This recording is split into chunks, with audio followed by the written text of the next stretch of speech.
Good morning students. देखिए आज का टॉपिक हमारा है राउल्ट्स लॉ। लास्ट लेक्चरों में आपको वेपर प्रेशर के बारे में बता दिया था मैंने। आज का टॉपिक हमारा होगा राउल्ट का नियम, राउल्ट्स लॉ। देखिए क्या है राउल्ट्स का लॉ। राउल्ट लॉ, राउल्ट का नियम आज आपको पढ़ना है कि राउल्ट का नियम क्या होता है। देखिए क्या है राउल्ट का नियम। according to this law, for any volatile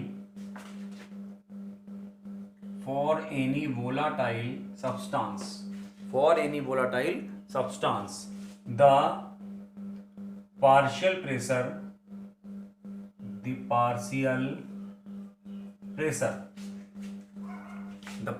pressure exerted by any gas or vapor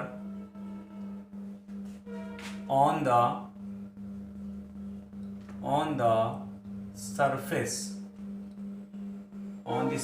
of liquid or solution is directly proportional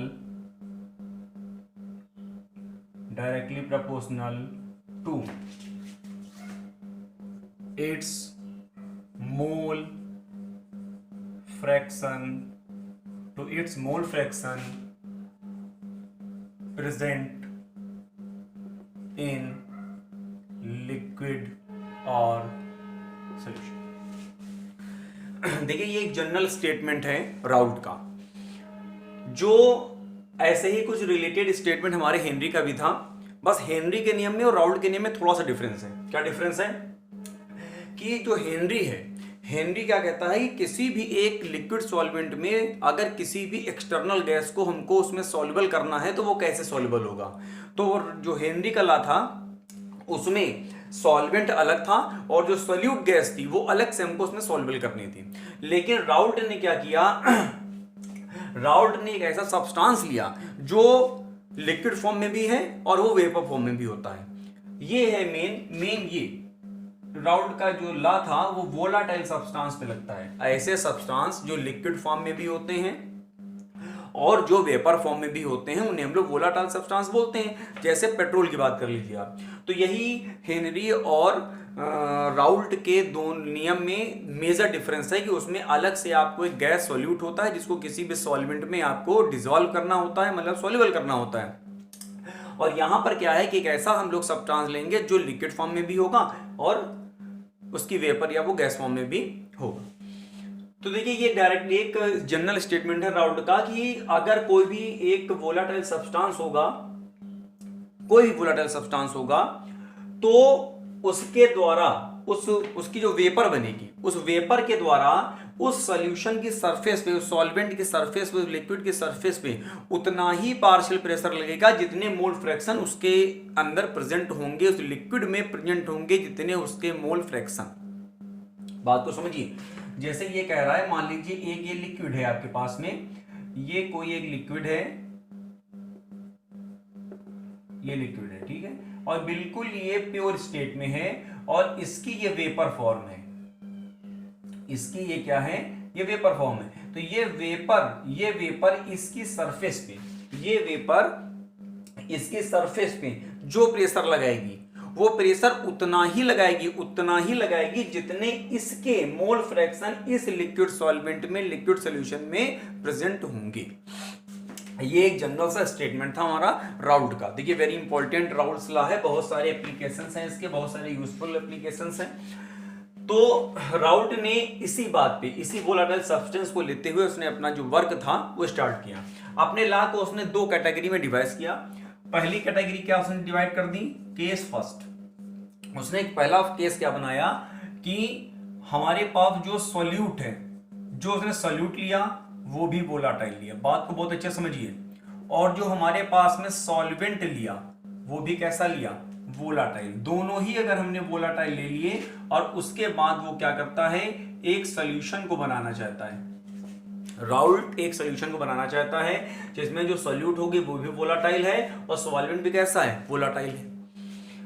अगर दोनों ही वोलाटाइल होते हैं तो उस केस में जो सॉल्यूशन होगा उस पे जो टोटल प्रेशर उस सॉल्यूशन का होगा वो कितना प्रेशर होगा, ये जानना चाहता है कौन, राउल्ट। ये पहला केस था राउल्ट का। देखिए समझने का प्रयास करें।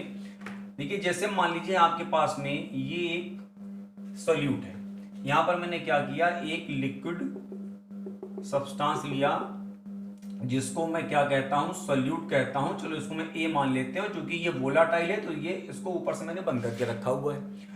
इसकी कुछ वेपर भी होगी, चलिए मैं इसकी वेपर भी मैंने बना दी।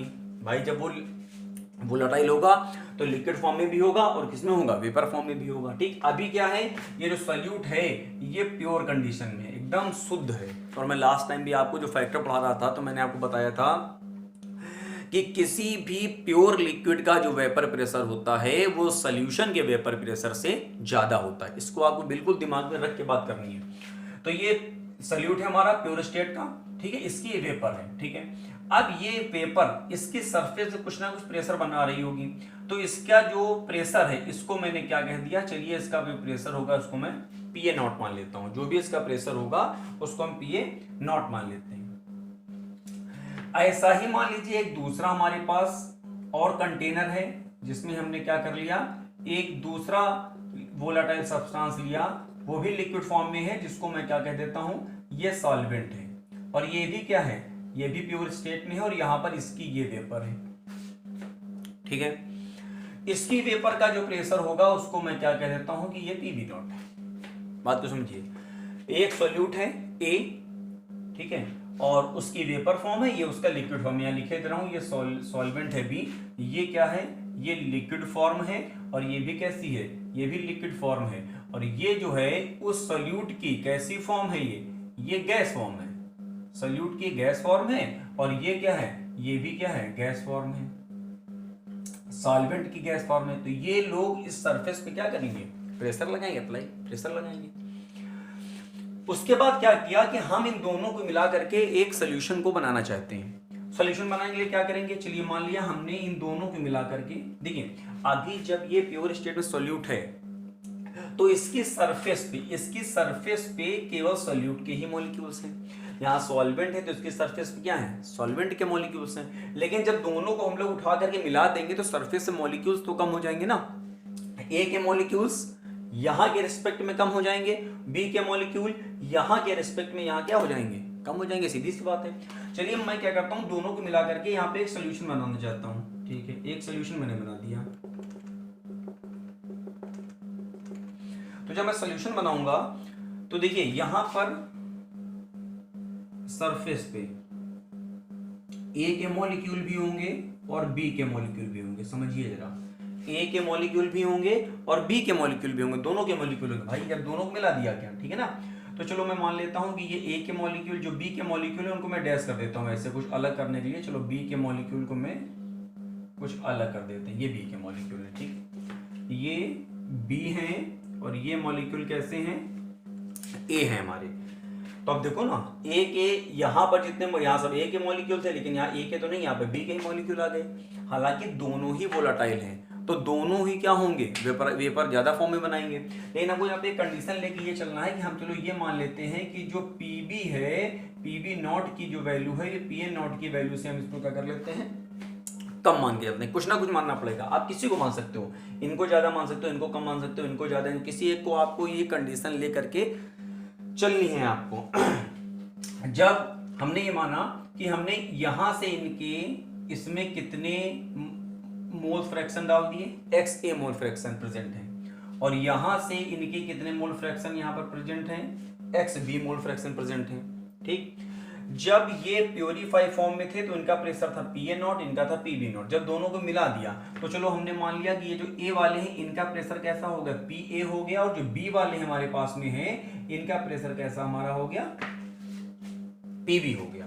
और ये हमारा क्या बन गया, एक ये हमारा सोल्यूशन बन गया। बहुत अच्छे से समझने का प्रयास करिए। राउल्ट ने दोनों ही, इसको भी वोलेटाइल लिया, सॉल्यूट को भी, सॉल्वेंट को भी, जब दोनों को मिलाएंगे तभी जाकर के सोल्यूशन बनेगा। प्योरीफाई फॉर्म में उसका प्रेशर जो है वो पी ए नॉट है, यहाँ पी बी नॉट है, दोनों को मिला देते हैं तो जो प्रेशर होता है ए के द्वारा पी ए हो गया और बी के द्वारा क्या हो गया, पी बी हो गया। ठीक, हमने माना कि हमने ए के एक्स ए मोल फ्रैक्शन इसके अंदर प्रेजेंट है और बी के क्या है, एक्स बी मोल फ्रैक्शन इसके अंदर प्रेजेंट है। तो अगर हम ये बात करें कि इसका, अगर इसकी हम लोग बात करते हैं टोटल, तो क्या बात हो जाएगी, अगर टोटल प्रेशर चलो निकाल लें, अच्छा देखो, तो अगर पीटी की बात करते हैं, टोटल प्रेशर अगर हमको सोल्यूशन निकालना है तो हम लोग क्या करेंगे, पी ए प्लस क्या हो जाएगा, पी बी। अगर हमको यहां से सोल्यूशन का टोटल प्रेशर निकालना हो कि सोल्यूशन टोटल प्रेशर कितना है, तो आप क्या करोगे, पीटी बराबर P A plus P B. अब देखो पी ए यही तो कह रहा है, इस पे बात करो, कह रहा है किसी भी अगर वोलाटाइल सब्सटेंस, कोई भी वोलाटाइल सब्सटेंस होगा तो उसके द्वारा जो पार्शियल प्रेशर लगेगा, कितना प्रेशर लग रहा है, पी ए नॉट, जो पार्शियल प्रेशर लगेगा कहां, यहां पे पी ए। ठीक, तो कह रहा है कि वो उतना ही पार्शियल प्रेशर लगेगा जितने मोल फ्रैक्शन उसके सोल्यूशन में प्रेजेंट होंगे। देखिए आपने यहां से कितने मोल फ्रैक्शन डाले, एक्स ए, प्रेशर कितना होगा, पी ए, तो ये जो प्रेशर होगा जो सोल्यूशन पे लग रहा है, ये जो प्रेशर होगा, ये जितने मोल फ्रैक्शन इसके अंदर इसके प्रेजेंट होंगे उसके ही क्या होगा, डायरेक्टली प्रोपोर्शनल होगा। इसको समझे आप, तो ये क्या हो गया, तो पी ए डायरेक्टली प्रोपोर्शनल हो गया एक्स ए। तो अगर ये हटेगा, साइन इसको हटा लें तो क्या हो जाएगा, पी ए नॉट, ये क्या हो गया, एक्स ए। इक्वेशन नंबर फर्स्ट हो गई। ऐसे इनकी बात कर लें अगर हम लोग कि इनकी बी के द्वारा जो सोल्यूशन के ऊपर हमारा प्रेशर लग रहा होगा, वो जो हमारा मोल फ्रैक्शन होंगे जितने इसके प्रेजेंट होंगे वही उसके डायरेक्टली प्रोपोर्शनल होगा। तो अगर पी बी की बात करते हैं तो ये क्या हो जाएगा, एक्स बी, तो पी बी इक्वल टू हो जाएगा P B not X B. Equation number क्या हो गई, सेकेंड। इतना प्रेशर ए डेवलप करेगा सोल्यूशन में, इतना प्रेशर बी के मॉलिक्यूल्स डेवलप करेंगे, तो टोटल प्रेशर, तो दोनों की वैल्यू को उठा करके यहां पुट कर दिया जाए तो क्या हो जाएगा, पी टी इक्वल टू हो जाएगा, पी ए की वैल्यू कितनी है, P A not X A, और प्लस इसकी वैल्यू कितनी है, P B not X B. दोनों की वैल्यू हमने क्या कर दिया, उठा करके पुट कर दिया। अब देखो ये है आपका पी टी, कोई दिक्कत नहीं है, ये पी ए नॉट एक्स ए को ऐसे ही रखिए, पी बी नॉट, और आपको पता है कि X A plus X B equal to कितना हो गया, 1। तो अगर यहां से एक्स बी की जगह वैल्यू निकालना चाहें हम लोग तो क्या हो जाएगा, 1 माइनस एक्स ए। ठीक है ना, अगर हम लोग इसकी वैल्यू निकालें तो कैसे हो जाएगा, इनकी जगह क्या रख देंगे, इनकी 1 माइनस क्या हो जाएगा, ये एक्स ए हो जाएगा। तो पी टोटल की वैल्यू हो जाएगी P A not X A plus P B naught minus P B not X A. समझ रहे हैं, अब इसको आगे ले लीजिए तो ये क्या हो जाएगा, पी बी नॉट हो जाएगा प्लस क्या हो जाएगा, P A not X A minus P B not X ए।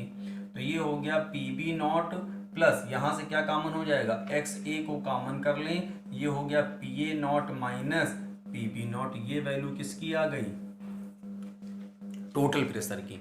देखिए यही मैं आपसे कह रहा था ना, अगर आपको टोटल प्रेशर निकालना है तो आप क्या करोगे, जो हमारा अगर दोनों ही वोलाटाइल हमारे हैं, सब्सटेंस हैं, सोल्यूट सॉल्वेंट दोनों ही वोलाटाइल हैं, तो टोटल प्रेशर निकालने के लिए राउट ने क्या बताया कि पीटी बराबर P B not X A P A not minus P B not. मैंने यहाँ पर एक कंडीशन लेकर के चला था मैं, कि मैंने माना था कि पी ए नॉट की वैल्यू पी बी नॉट की वैल्यू से ज्यादा है, तभी देखिए मैंने यहाँ पर 3 सर्किल बनाए थे, 3 उनकी वेपर स्टेट दिखाई थी, यहाँ पर केवल 2 दिखाई थी, ऐसा मान के चलना है। मान लीजिए आप इनको ज्यादा मान लीजिए, इनको कम, किसी को भी आप ज्यादा मान सकते हैं। अगर हम क्या करें कि घर पे आप वर्क कर सकते हैं, इफ अगर हम लोग इस बार हमने क्या कहते हैं, पीबी को कम माना था, अगर हम ये कहते हैं कि पीबी नॉट की वैल्यू पी ए नॉट की वैल्यू से क्या है, ज्यादा है, तो उस केस में भी फार्मूला बन जाए, कोई दिक्कत नहीं है। तो क्या फार्मूला बन जाएगा, पीटी बराबर क्या हो जाएगा, भाई अभी आपने क्या किया, एक्स बी की वैल्यू को निकाल करके इनकी जगह पुट कर दिया था।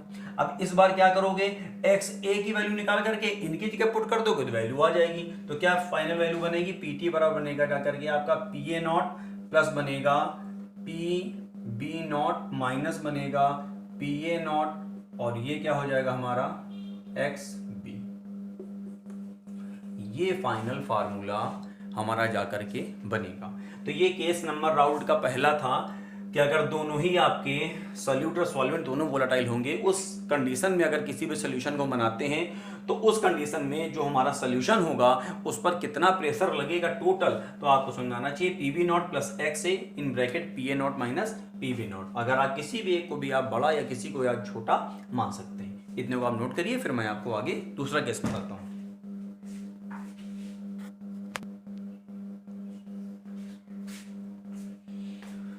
चलिए देखिए, मैंने आपको राउड का फर्स्ट केस बता दिया, ठीक है। अब अगर यही ये जो फर्स्ट केस है आपका, जो केस फर्स्ट आपने अभी पढ़ा है कि जो हमारा सॉल्यूट था वो भी कैसा था, वोलाटाइल था सॉल्यूट, ठीक है, और जो सॉल्वेंट था वो भी कैसा था, वोलाटाइल था, दोनों ही वोलाटाइल थे। और उस केस में हमने एक सोल्यूशन को फॉर्म किया था, उससे टोटल प्रेशर कितना था वो मैंने आपको बताया। देखिए अगर यहीं पर इसका हमको क्या करना पड़े, ग्राफिकल, अगर इसी को हमको ग्राफिकल रिप्रेजेंटेशन करना पड़े,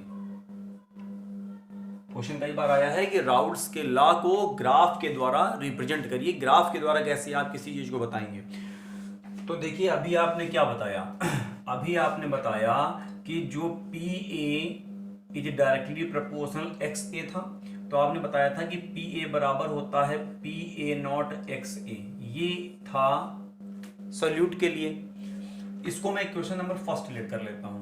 ऐसे ही क्या था कि P B directly proportional X B था, तो पी बी बराबर था P B not X B. Question number क्या हो गई, सेकंड हो गई थी, ठीक है ना, ये को भी अब निकाला।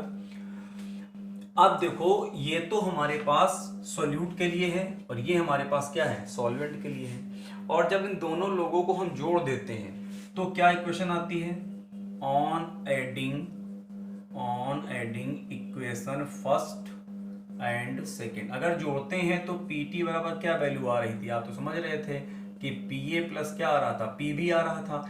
पी ए की वैल्यू कितनी थी हमारी, P A not X A था और इसकी वैल्यू थी P B not X B.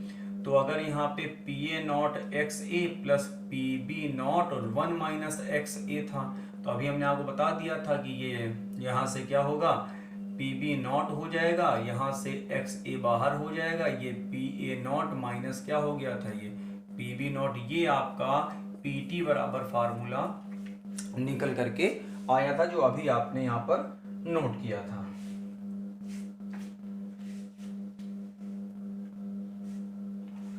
ठीक है ना। तो अगर इसी को हमको, ये इक्वेशन नंबर हमारी क्या हो गई, थर्ड। तो अभी आपने कहा कि दोनों ही वोलाटाइल हैं, तो आपने उसके हिसाब से भैया क्या किया, पूरा टोटल प्रेशर निकालने का फार्मूला डिराइव कर लिया था। ये टोटल प्रेशर है आपका, ठीक है। कब हुआ था ये फार्मूला, जब आपने क्या किया था, आपने एक्स बी को 1 माइनस एक्स ए के रेस्पेक्ट में पुट कर दिया था। आप कह रहा है इनको ग्राफ के द्वारा कैसे हम रिप्रेजेंट करेंगे कि टोटल प्रेशर कैसे आ रहा है, तो चलो देखते हैं हम लोग। देखो अगर हम इक्वेशन नंबर फर्स्ट को चेक करें, इक्वेशन नंबर फर्स्ट को चेक करें तो ये तो आपको समझ में आ रहा है कि ये इक्वेशन नंबर फर्स्ट और इक्वेशन नंबर सेकंड, ये दोनों equation first and equation second आपको दिख रहा है ना कि एक वन लाइन की इक्वेशन दिख रही है। वन लाइन इक्वेशन है कि नहीं, y इक्वल टू mx दिख रहा है, y equal to mx, y equal to mx। इसका मतलब क्या हुआ कि अगर हम इनका ग्राफ बनाते हैं, जो वन लाइन की इक्वेशन होगी और इसमें कोई भी इंटरसेक्शन नहीं होता है, तो इसका मतलब क्या हुआ, इनका जो ग्राफ होगा वो कहां से होना चाहिए, बिल्कुल ओरिजिन से होना चाहिए। कहां होना चाहिए, ओरिजिन से जाना चाहिए। अब अगर हम इसको चेक करते हैं, इक्वेशन थर्ड को अगर हम चेक करते हैं तो ये देखिए, ये y equal to M X plus C के अकॉर्डिंग है। मतलब यहाँ पर थर्ड इक्वेशन में इंटरसेक्शन कितना है हमारा, c काट रहा है। क्या क्या है, देखिए ये तो y हो गया, ठीक है ना, ये y हो गया, ये क्या हो गया, c हो गया, ठीक है ना, और ये क्या हो गया, mx हो गया आपका, ये काट रहा है ना। तो ये यहाँ पर इंटरसेक्शन C है, यहाँ इंटरसेक्शन C कटेगा, तो इसलिए ये तो ओरिजिन से नहीं जाएंगे, लेकिन ये दोनों क्या हो रहे हैं हमारे, y बराबर mx, मतलब ओरिजिन से जाना है। तो चलिए अगर इनके लिए ग्राफ प्लॉट करते हैं हम लोग, तो कैसे प्लॉट करेंगे, चलिए मैं ग्राफ बनाता हूं आपके सामने। ये हमारा y एक्सिस है, ये हमारा x एक्सिस है, ठीक। तो इक्वेशन नंबर फर्स्ट के लिए पहले बनाते हैं। तो चलो यहाँ पर हम क्या करते हैं, हम यहाँ पर पी ए को ले लेते हैं और यहाँ पर क्या करते हैं एक्स ए को ले लेते हैं। बात को समझिए भाई, ये y था, y बराबर एम एक्स, तो y एक्सिस पे कौन है पी ए को ले लिया, और x एक्सिस उसमें x एक्सिस पे कौन है हमारा एक्स ए, तो हमने एक्स ए को ले लिया। अब देखो P A naught equal to P A not X A, ये है क्वेश्चन नंबर फर्स्ट। अगर यहाँ पर हम एक्स ए की जो वैल्यू है ये, अगर एक्स ए की वैल्यू को 0 पुट करते हैं, एक्स ए की वैल्यू को यहाँ पे 0 पुट करो तो पी ए की वैल्यू कितनी हो जाएगी 0। भाई जो हमारा मोल फ्रैक्शन है उसकी मिनिमम लिमिट 0 है और मैक्सिमम लिमिट कितनी है 1। तो पहले मिनिमम पुट करते हैं, एक्स ए बराबर 0 पुट कर देंगे यहाँ पर, तो पी ए बराबर कितना हो जाएगा 0। मतलब वो कहाँ हो जाएगा ओरिजिन से, तो ये यही तो है हमारा ओरिजिन, यही तो है। तो ये हमारा क्या हो जाएगा एक्स ए बराबर 0, तो यही तो पॉइंट हमारा एक है पी ए का, ये पॉइंट हमारा क्या मिल गया पी ए का मिल गया। अब अगर हम क्या करते हैं एक्स ए की वैल्यू क्या करते हैं, अगर एक्स ए की वैल्यू को 1 पुट कर देते हैं, यहाँ पर एक्स ए की वैल्यू को 1 पुट कर दीजिए, ठीक है। यहाँ पर क्या हो जाएगा, यहाँ पी ए बराबर तो 0 आ जाएगा, यहाँ पे 1 पुट कर दिए तो पी ए बराबर क्या हो जाएगा पी ए नॉट के हो जाएगा। और ये कंडीशन हमको जो इक्वेशन नंबर 3 यहाँ पर मिली थी, ये तब मिली थी जब हमने ये माना था कि पी ए नॉट की वैल्यू पी बी नॉट की वैल्यू से बड़ी है। देखिए बात को समझने का प्रयास करिए, वीडियो को स्किप मत करिए, समझिए। जहाँ पर आपका कंसंट्रेशन बिल्कुल लूज होने वाला हो वहाँ पर ज़्यादा दिमाग लगाइए, वहाँ ज़्यादा समझने का प्रयास करिए। ये मेरे पास एक सल्यूट के लिए था, एक सॉल्वेंट के लिए था, टोटल प्रेशर था, ये y बराबर एम एक्स के अकॉर्डिंग है। ग्राफिकल रिप्रेजेंटेशन, अगर हम एक्स ए की वैल्यू मिनिमम वैल्यू 0 रखते हैं तो पी ए बराबर 0 हो गया, तो वो ओरिजिन में पहुँच गए हम। लेकिन अगर एक्स ए बराबर 1 रखते हैं तो पी ए की वैल्यू पी ए नॉट के बराबर होती है, ठीक है। अब एक्स ए बराबर 1 कहाँ रखते हैं हम लोग, चलिए मान लिया एक्स ए बराबर हमने 1 यहाँ पे रखा, ठीक है। तो क्या कह रहा है, कह रहा है एक्स ए बराबर 1 रखोगे तो पी ए की वैल्यू क्या हो जाएगी पी ए नॉट के बराबर होगी, ठीक है। तो यहाँ पर कोई पॉइंट हम मान लेते हैं, यहाँ पर एक पॉइंट हमने मान लिया कि चलो ये भैया हमारे लिए क्या है पी ए नॉट, ये 2 पॉइंट मिल गए, ये पॉइंट नंबर 1, ये पॉइंट नंबर 2। यहाँ से अगर एक ग्राफ खींच देते हैं तो ये देखिए एक ग्राफ आपका सीधे से मिला। अब इसको हम लोग क्या करते हैं, इसको यहाँ पर ला करके ऐसे मिला देते हैं ऐसे, ठीक है। तो ये जो ग्राफ तुम्हारे लिए बना है ये किसके लिए बना है पी ए के लिए। बात समझिए, हमने एक बार एक्स ए की वैल्यू 0 रखी, एक बार एक्स ए की वैल्यू को 1 रख लिया। अब अगर ऐसे ही बात करें हम पी बी की, पी बी बराबर क्या था हमारा P B not X B. अगर हम लोग क्या करें एक्स बी की वैल्यू को 0 पुट कर देंगे तो पी बी की वैल्यू कितनी आ जाएगी 0। तो यहाँ पर हमने मान लो एक्स बी की वैल्यू क्या कर दिया 0 पुट कर दिया, तो पी बी नॉट भी 0 होगा, तो यही तो पॉइंट होगा, ये पॉइंट हमारा एक्स बी के लिए ओरिजिन पॉइंट हो जाएगा। भाई बात तो वही है, ये एक्स एक्सिस है हमारी, ये हमारी क्या हो जाएगी वाई एक्सिस हो जाएगी। अब यहाँ पर अगर आप सोच रहे हो कि क्यों यहाँ पे एक्स बी 0 क्यों किया, यहाँ पर एक्स बी 0 क्यों नहीं किया, अगर यहाँ पर एक्स बी 0 कर देंगे, यहाँ एक्स बी 1 कर देंगे तो हमको वही लाइन मिल जाएगी ना, सेम लाइन हो जाएगी। फिर कैसे पता चलेगा कुछ क्या है, इसलिए हमने एक्स बी को यहाँ पे 0 रखा, तो एक्स बी को 0 रखने के बाद तुरंत पी बी की वैल्यू कितनी हो गई 0, तो ये पॉइंट हमको मिल गया। अगर मान लीजिए मैं एक्स ए की वैल्यू को क्या कर एक्स बी की वैल्यू को मैं यहाँ पर 1 करता हूँ, यहाँ पर एक्स बी बराबर क्या कर दिया मैंने 1 पुट कर दिया, तो पी बी की वैल्यू क्या हो जाएगी पी बी नॉट के बराबर हो जाएगी। मतलब यहाँ पर ये जो हमारा एक डायरेक्शन है इस पर हमको कोई ना कोई भैया जी क्या हो जाएगा मिलना चाहिए पॉइंट, कौन सा जहाँ पर पी बी नॉट। लेकिन हम एक चीज़ मान चुके हैं कि पी ए बड़ा है पी बी छोटा है, इसलिए हमको यहाँ पर जो पी बी नॉट को दिखाना पड़ेगा लेना पड़ेगा वो थोड़ा सा नीचे लेना पड़ेगा। तो चलो मैंने ये मान लिया कि ये पॉइंट हमारा जो होगा वो पी बी नॉट का होगा, ठीक है। और अगर इसको मैं मिला देता हूँ ये हमारा जो ग्राफ बना जा करके ये किसके लिए बना पी बी के लिए बना, किसके लिए बना पी बी के लिए बना। और ये पॉइंट क्या है हमारा पी बी नॉट। ये जो ग्राफ बना ये पी ए के लिए बना, ये जो ग्राफ बना ये पी बी के लिए बना। अब हमको टोटल निकालना है किसके लिए इनके लिए, है ना। अब आप यहाँ से चेक कर लो यार, यहाँ मैं आपको चेक करके बताता हूँ। जैसे मान लो ये लिखा है पी टी इक्वल टू लिखा हुआ है क्या P B naught plus X A, और ये लिखा है पी ए नॉट माइनस लिखा है क्या पी बी नॉट। अच्छा अब क्या करना है हमको एक्स ए की वैल्यू को रखना है। चलो अगर हम यहाँ पर क्या करते हैं कि एक्स ए की वैल्यू को अगर हम 0 रख देते हैं, अगर x से 0 रख दोगे तो pt किसके इक्वल हो जाएगा, pb नॉट के इक्वल हो जाएगा। pt किसके इक्वल, pb नॉट के इक्वल। pb नॉट कहाँ है, ये pb नॉट है, तो ये तो पहला पॉइंट मिल गया हमको। और अगर यहीं पर हम क्या करते हैं कि xa की वैल्यू को क्या पुट करते हैं, 1, तो अगर xa की वैल्यू को 1 पुट करेंगे तो क्या मिलेगा, pt बराबर ये हो जाएगा pb नॉट और प्लस क्या हो जाएगा, ये 1 हो जाएगा तो ये भी हो जाएगा pa नॉट माइनस क्या हो जाएगा, pb नॉट, कैंसिल हो जाएंगे तो pt बराबर क्या आ जाएगा हमारा, pa नॉट आ जाएगा। क्या होगा, pa नॉट, कहाँ है pa नॉट, ये है pa नॉट, ये पॉइंट नंबर सेकेंड। तो ये जो हमारा ग्राफ बना जा करके ये pt के ग्राफ को रिप्रेजेंट करता है। यही है राउल्ट का नियम। राउल्ट का जो फर्स्ट केस था कि जब आप दोनों ही कंपोनेंट्स अपने वोलाटाइल लोगे तो उस केस में टोटल प्रेशर जो निकलेगा वो ये निकलेगा। और अगर ग्राफिकल रिप्रेजेंटेशन करना है तो एक बार एक्स ए को 0 मानिए, एक बार एक्स ए को 1 मानिए, फिर दूसरे के लिए भी ऐसे करिए। एक बार ये वाई एक्सिस है, ये आपका एक्स एक्सिस है, और जो सल्यूट और सॉल्वेंट हैं उनमें कोई भी इंटरसेक्शन नहीं है, इसका मतलब वो जो ग्राफ होंगे वो ओरिजिन से जाएंगे। लेकिन जो हमारा टोटल प्रेशर होगा वो तो हमारा ओरिजिन से नहीं जाएगा, क्योंकि वो इंटरसेक्शन के रूप में हमारे पास कुछ है, क्या है, पीवी नॉट है, तो इसका मतलब वो ओरिजिन से नहीं जाएगा। तो ये जो टोटल ग्राफ आपको दिख रहा है ये जाकर के आपको टोटल ग्राफ पीटी बराबर क्या हो जाएगा, P A plus P B को रिप्रेजेंट करेगा।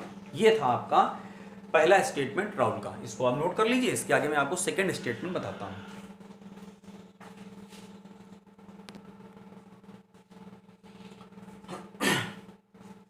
चलिए, जो पहला स्टेटमेंट था राउल्ट का वो तो हो गया। अब जो सेकंड उसका स्टेटमेंट था, जो सेकंड उसने केस लिया था, केस सेकंड क्या लिया उसने, सॉल्यूट लिया। सॉल्यूट कैसा था, नॉन वोलाटाइल। बात को समझिए, सॉल्यूट कैसा लिया, नॉन वोलाटाइल। और जो सॉल्वेंट लिया, सॉल्वेंट वो कैसा लिया, वोलाटाइल सॉल्वेंट लिया। और उससे क्या किया उसने, एक सोल्यूशन को फॉर्म किया।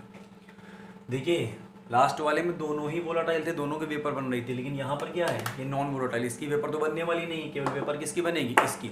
और एक बात ध्यान रखिए, ये जो स्टेटमेंट है, ये जो केस है, इसको ही हम लोग क्या कहते हैं, RLVP, जो कि एक कॉलिगेटिव प्रॉपर्टी है, एक अणुसंघ गुणधर्म, एक कॉलिगेटिव प्रॉपर्टी है, relative lowering of vapour pressure. यहीं पर हम लोग ये चेक करते हैं कि आखिर कितना वेपर प्रेशर क्या हुआ, कम हुआ, कितना वेपर प्रेशर डिक्रीज हुआ पहले के रिस्पेक्ट में। पहले कितना वेपर प्रेशर बन रहा था, बाद में जब हमने एक नॉन वोलाटाइल सॉल्यूट मिला दिया तो वेपर प्रेशर में कितनी कमी आ गई, कि रिलेटिवली कितनी कमी आ गई, उसे ही हमको चेक करना है। और इसे हम लोग क्या कहते हैं, relative lowering of vapour pressure, जो कि एक अणुसंघ गुणधर्म, एक कॉलिगेटिव प्रॉपर्टी है।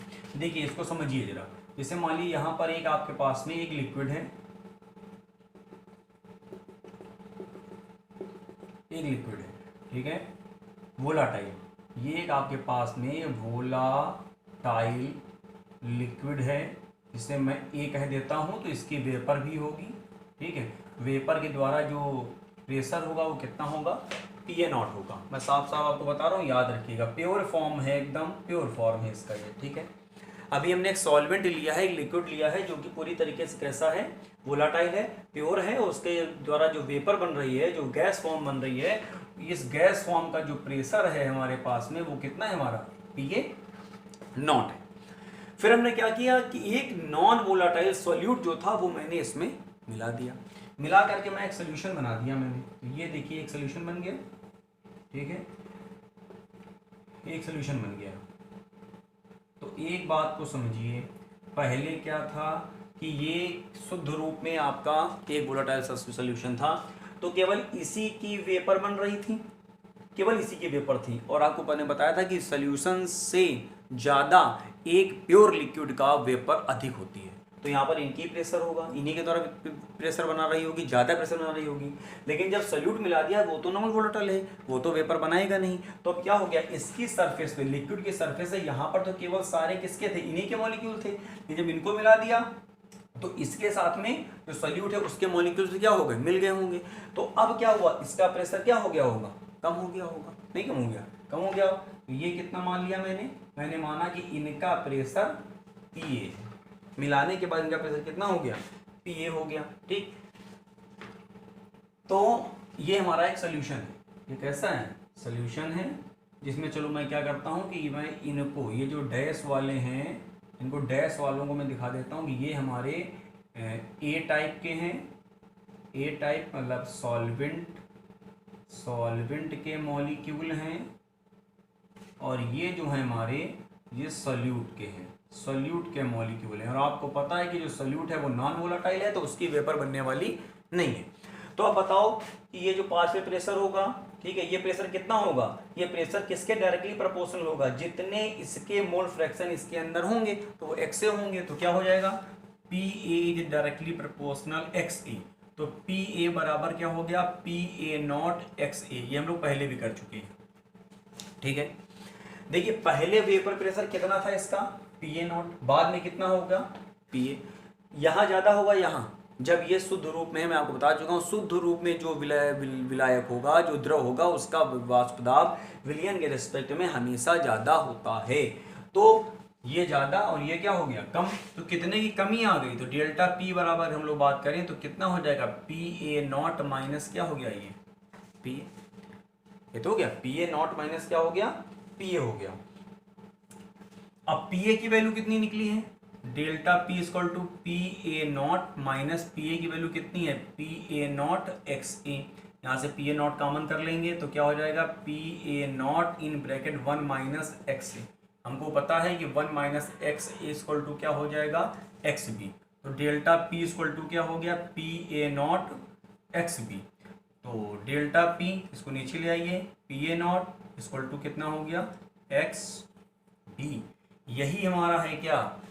Case number second. और इसे ही हम लोग क्या कहते हैं? R L V P. देखिए पहले शुरुआत में उसका वेपर प्रेशर कितना था शुद्ध अवस्था में, प्योर स्टेट में, वो यहाँ पे है। और जो कमी आई, कितने की कमी इनके रिस्पेक्ट में आई, उसे ही हम लोग क्या बोलते हैं? Relative lowering of vapour pressure. अब अगर डेल्टा पी की वैल्यू को मैं यहाँ पर पुट कर दूं ये, तो क्या हो जाएगा? ये हो जाएगा P A not minus P A अपान हो जाएगा P A naught equal to क्या हो जाएगा? X B. एक्स बी क्या है? मोल फ्रैक्शन ऑफ क्या हो जाएंगे ये? सॉल्यूट, ठीक है। इसको भी मैं क्या कहता हूं? R L B P. अच्छा, अगर हमको मोल फ्रैक्शन इसके निकालने हो तो क्या करेंगे? P A not minus P A upon P A naught equal to, अगर किसी के मोल फ्रैक्शन निकालने, मान लो एक्स बी के निकालने तो क्या करेंगे? N B upon N B plus क्या हो जाएगा? N A. का मतलब क्या हो गया? कि जो हमारा सॉल्वेंट होगा उसके मोल्स। लेट कर लेते हैं, हमने माना कि जो एन ए के मोल्स हैं वो बहुत ज़्यादा हैं एन बी के रिस्पेक्ट में, ये हट जाएगा। तो P A not minus P A upon P A naught equal to हो जाएगा एन बी अपान क्या हो जाएगा? एन ए, ठीक है। तो ये सेकेंड कंडीशन थी, अगर नॉन वोलेटाइल सोल्यूट होगा और आपका सोल्यूट जो हो, सॉल्वेंट जो होगा वोलेटाइल होगा, उस केस में जो राउल्ट्स का फार्मूला होगा वो ये होगा। और क्या स्टेटमेंट निकलता है यहाँ से, उसको भी समझ लीजिए। ये क्या है? रिलेटिव लोअरिंग वेपर प्रेशर, ठीक है। तो यहाँ क्या हो जाएगा? Hence the relative lowering of vapour pressure, the relative lowering of vapor pressure is directly proportional to the mole fraction of the solute। ये देखिए, ये जो हमारा relative lowering of vapour pressure है, ये इसका मोल फ्रैक्शन है, सॉल्यूट का मोल फ्रैक्शन है। किसका मोल फ्रैक्शन है? सॉल्यूट का मोल फ्रैक्शन उसके क्या है? बराबर है या क्या है? डायरेक्टली प्रोपोर्शनल है, ठीक है। अब एक बात समझिए, वेपर प्रेशर कम क्यों हुआ? वेपर प्रेशर कम इसलिए हुआ क्योंकि हमने सॉल्वेंट में क्या मिलाया? एक नॉन वोलेटाइल सॉल्यूट मिलाया। इसीलिए लोअरिंग वेपर प्रेशर आरएलवीपी जो था वो किसके बराबर था? सॉल्यूट के मोल फ्रैक्शन के बराबर था।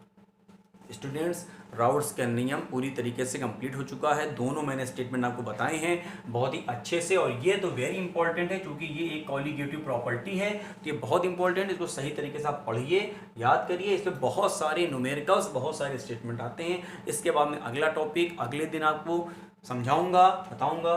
तब तक के लिए आप इस पर स्टडी करिए।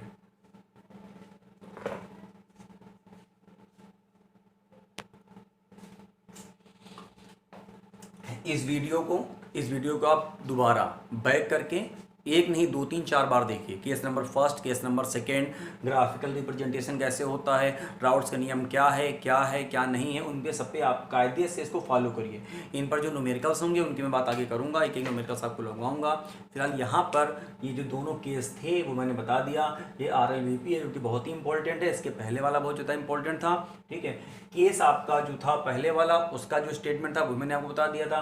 सेकेंड वाला मैंने आपको बताया था रिलेटिव लोवरिंग ऑफ वेपर, किसी भी विलयन का जो वाष्प दाब अवनमन होता है वो विलय के मोल प्रभाज के बराबर होता है। The relative lowering of vapour pressure is directly proportional to the mole fraction of the solute. ये हमारे पास में एक स्टेटमेंट था, इसको आपको सही से पढ़ना है। इसके बाद का जो भी टॉपिक होगा मैं अगले वीडियो में आपको दूंगा। तब तक के लिए जय हिंद, जय भारत।